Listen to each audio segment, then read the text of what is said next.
अब श्री सोमवार व्रत कथा भाषा। एक बहुत धनवान साहूकार था जिसके धन आदि किसी प्रकार की कोई कमी नहीं थी, परंतु उसको एक दुख था कि उसका कोई पुत्र नहीं था। वह इसी चिंता में रात दिन रहता था और वह पुत्र की कामना के प्रति सोमवार को शिव जी का व्रत और पूजन किया करता था। सायंकाल को शिव मंदिर में जाकर के दीपक जलाया करता था। उसके भक्ति भाव को देख एक समय पार्वती जी ने शिव जी महाराज से कहा कि हे महाराज, यह साहूकार आपका अत्यंत भक्त है और आपका व्रत और पूजन बड़ी श्रद्धा से करता है, इसकी मनोकामना पूर्ण करनी चाहिए।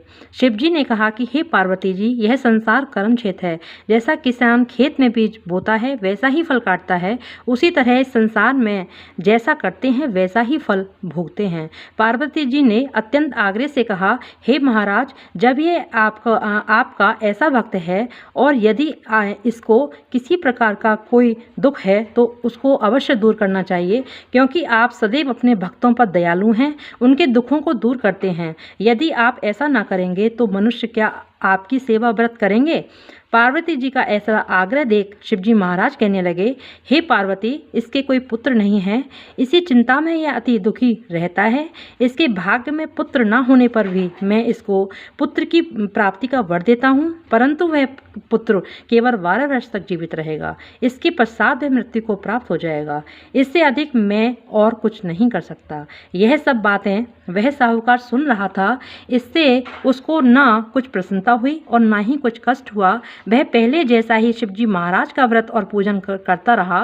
कुछ काल व्यतीत हो जाने पर साहूकार की स्त्री गर्भवती हुई और उनके 10वें महीने उनके गर्भ से एक सुंदर पुत्र की प्राप्ति हुई और साहूकार के घर में बहुत अधिक खुशियां मनाई गईं, परंतु साहूकार ने उसकी केवल 12 वर्ष की आयु जान कोई अधिक प्रसन्नता प्रकट नहीं की और ना ही किसी को भेद बतलाया। जब वह 11 वर्ष का हो गया तो उस बालक की माता ने उसके पिता से विवाह आदि के लिए कहा, परंतु वह साहूकार कहने लगा, मैं अभी इसका विवाह नहीं करूंगा और काशी जी पढ़ने के लिए भेजूंगा। फिर साहूकार ने अपने साले अर्थात उस बालक के मामा को बुला उसको बहुत सा धन देकर कहा, तुम इस बालक को काशी जी पढ़ने के लिए ले जाओ।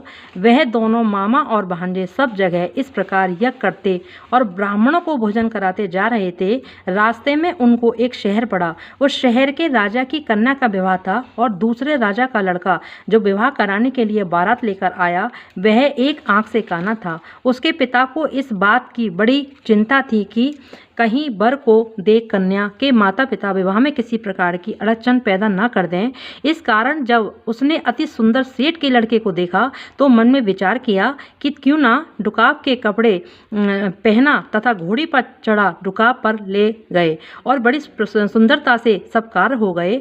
वर के पिता ने सोचा, यदि विवाह कार्य भी इसी लड़के से करा दिया जाए तो क्या बुराई है। ऐसा विचार कर लड़के और उसके मामा से कहा, यदि आप फेरों और कन्यादान के काम भी करा दें तो आपकी बड़ी कृपा होगी और हम इसके बदले बहुत कुछ धन आपको दे देंगे। उन्होंने भी स्वीकार कर लिया और विवाह कार्य भी अच्छी तरह हो गया। परंतु जिस समय लड़का जाने लगा तो उसके राजकुमारी के चुंदी के पल्ले पर लिख दिया, तेरा विवाह तो मेरे साथ हुआ है, परंतु जिस राजकुमार के साथ तुमको भेजेंगे वह एक आंख से काना है। मैं तो काशी जी पढ़ने जा रहा हूँ। उस राजकुमारी ने जब चुनरी पर ऐसा लिखा पाया तो उसने राजकुमार के साथ जाने को मना कर दिया और कहा, यह मेरा पति नहीं है, मेरा विवाह इसके साथ नहीं हुआ है, वह तो काशी जी पढ़ने गया है। राजकुमारी के माता पिता ने उसकी कन्या को विदा नहीं किया और बारात वापस चली गई। उधर सेठ का लड़का और उसका मामा काशी जी पहुँच गए। वहाँ जाकर उन्होंने यज्ञ करना और लड़के ने पढ़ना शुरू कर दिया। जब लड़के की आयु 12 साल की हो गई तब एक दिन उन्होंने यज्ञ रच रखा था कि लड़के ने अपने मामा जी से कहा, मामा जी आज मेरी तबीयत कुछ ठीक नहीं है। मामा ने कहा, अंदर जाकर सो जाओ। लड़का अंदर जाकर सो गया। थोड़ी ही देर में उसके प्राण निकल गए। जब उसके मामा ने आकर देखा कि वह तो मुर्दा पड़ा है तो उसको बड़ा दुख हुआ और उसने सोचा कि मैं अभी रोना पीटना मचा दूंगा तो यज्ञ का कार्य अधूरा रह जाएगा। अतः उसने जल्दी से यज्ञ का कार्य समाप्त कर ब्राह्मणों के जाने के बाद रोना पीटना आरंभ कर दिया। संयोगवश उसी समय शिव पार्वती जी उधर से जा रहे थे। जब जोर जोर से रोने पीटने की आवाज़ सुनी तो पार्वती जी कहने लगी, हे महाराज, कोई दुखिया रो रहा है, उसके कष्टों को दूर करें। तब शिव जी महाराज बोले, इसकी आयु इतनी सी सो भोग चुका। पार्वती जी ने कहा, महाराज कृपा करके इस बालक को और आयु दो, नहीं तो इसके माता पिता तड़प तड़प मर जाएंगे।